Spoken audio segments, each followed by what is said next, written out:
한병수 목사입니다. 오늘은 예배에 대해서 여러분과 함께 생각을 나누고 싶습니다. 로마서 12장 1, 2절 제가 읽어드리겠습니다. 그러므로 형제들아 내가 하나님의 모든 자비하심으로 너희를 권하노니 너희 몸을 하나님이 기뻐하시는 거룩한 산 제물로 드리라. 이는 너희가 드릴 영적 예배니라.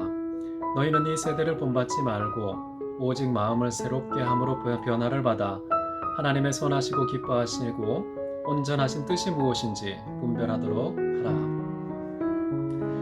자, 오늘 말씀에는 로마서 실천적인 측면을 강조하는 후반부가 처음 시작되고 있습니다. 여기에 접속사 그러므로 라는 말이 나오는데요. 이 말은 앞과 뒤를 원인과 결과로 묶어주는 역할을 합니다. 하나님께 온전한 예배를 드릴 때에 반드시 전제되어야 되는 원인이 있다는 것이죠. 그것은 바로 기독교의 체계적인 진리를 바르게 알아야 된다. 그것을 알고 그것을 전제로 삼아서 비로소 하나님께 온전한 예배를 드릴 수 있다라고 볼 수가 있겠습니다. 그 다음에는 하나님의 모든 자비하심으로 라는 말이 나옵니다.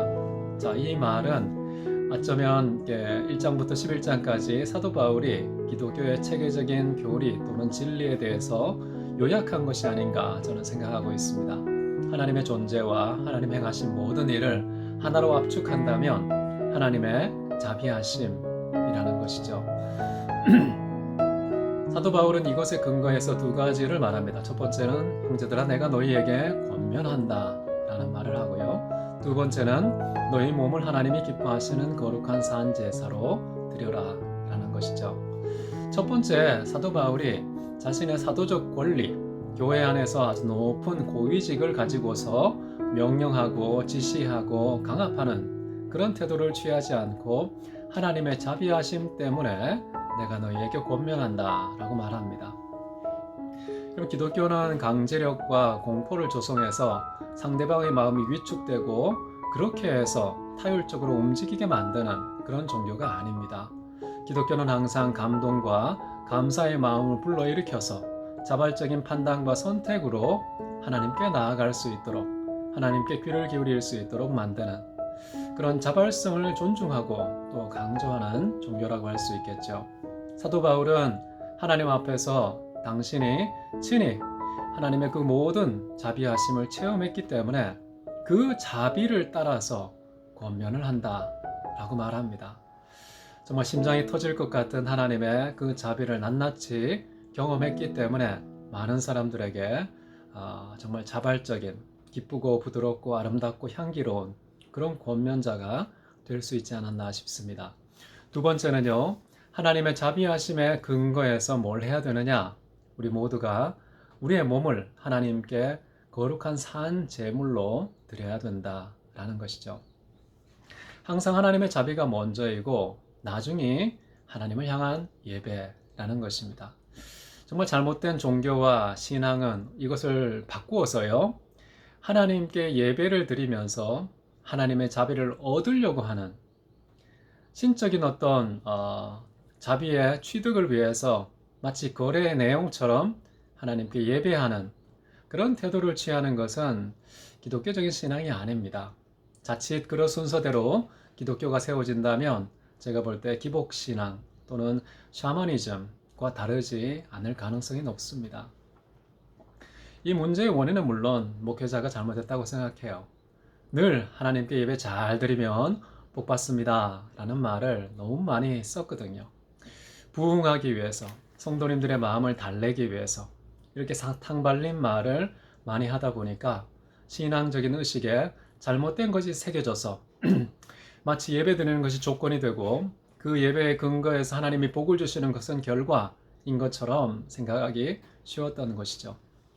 그렇지만 참된 예배라는 것은요, 항상 하나님께서 먼저 우리를 택하시고 부르셨기 때문에 믿는 태도를 취하는 것이고 그분이 먼저 우리에게 자격도 없는 자를 무조건적 사랑으로 우리를 품어주셨기 때문에 우리도 사랑하는 것이고 그분이 우리에게 베푸신 그 모든 자비하심 때문에 우리의 몸을 하나님께 거룩한 산제물로 드리는 예배자가 되는 것입니다.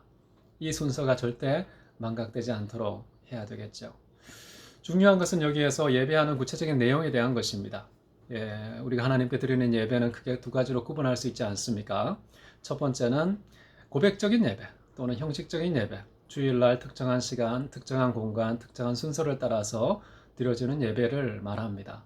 그러나 두 번째 실천적인 그리고 실질적인 예배가 있다면 우리의 몸을 통해서 실천하고 이 땅에서 진리를 살아내는 그런 내용이 실제적인 또는 실천적인 예배라고 할 수 있습니다. 사도 바울은 지금 앞부분 1장부터 11장까지 하나님의 놀라운 진리를 바르게 깨달아서 고백적인 예배를 드리되 이제 그것이 삶 속에 구현되는 실천적인 예배를 드리라는 그런 권면의 문맥에서 우리의 몸을 드리라고 말합니다. 우리의 몸이라고 했을 때 단순히 영혼과 구분되는 신체만을 말하는 것이 아닙니다. 우리의 몸은 영혼의 집 아닙니까? 존재의 집이기 때문에 우리의 영혼, 의지, 감정, 정서, 지성, 우리의 모든 언어와 행동까지 다 포괄하는 그런 전 존재를 가리키는 말로서 몸이라는 것입니다. 그렇기 때문에 우리의 몸을 하나님께 온전히 산제물로 드려야 된다. 산제물이라는 말 자체가 저는 참 모순적으로 들립니다. 제물이 무엇입니까? 짐승이 죽어야 제물이 되는 거 아닙니까?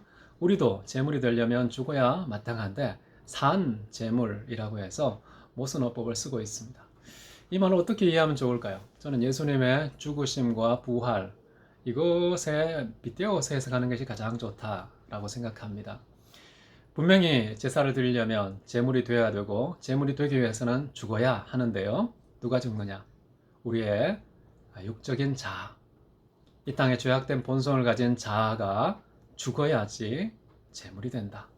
그럼에도 불구하고 산 제물이 된다는 것은 내가 더 이상 사는 것이 아니라 그리스도 예수께서 내 안에 부활의 맥락에서 내 안에 살아가시는 그런 삶 때문에 산 제사라고 말하는 것이 아닐까라는 생각이 듭니다. 자, 이렇게 하나님께 산 제물로 우리의 몸을 드리는 것, 이것이 합당한 예배다. 우리 한국말 성경에는 영적 예배라고 표현되어 있지만요, 로기코스라는 말을 써서 이성적인 예배 또는 합리적인 예배라고 번역하는 게 더 좋습니다. 로기코스라는 말은 말씀과 또는 말씀에 속한 이라는 의미가 있기 때문에 로기코스 레아트리아라고 했을 때에는 이성적인 예배, 즉 말씀에 입각한 예배, 말씀 중심적인 예배, 말씀에 속한 예배라고 볼 수가 있습니다. 저는 이것을 사무엘이 잘 표현했다고 생각합니다. 사무엘은 듣는 것이 제사보다 낫다. 순종하는 것이 수양의 기름보다 낫다. 하나님의 말씀을 듣고 하나님의 말씀에 순종하는 것, 그것이 다른 어떤 것보다 더 귀한 예배, 다시 말하면 최고의 예배라는 강조겠죠. 하나님의 말씀과 무관한 예배는 절대 예배가 될 수 없다는 것입니다. 산 제물이 된다는 것, 말씀이신 예수께서 내 안에 사시는 것, 그래서 말씀에 입각한 예배가 드려질 수 있다는 것, 이것이 하나님께서 우리에게 원하시는 참된 예배가 아닌가 싶습니다. 자, 그 다음 뒷부분에 보시면 이런 말이 나오죠. 이 세대를 본받지 말라고 말합니다. 부패한 세상, 잘못된 그런 가치관, 세계관, 인생관, 역사관, 이런 모든 것들을 내려놓고 우리는 마음의 변화, 마음의 새롭게 하심을 받아야 된다.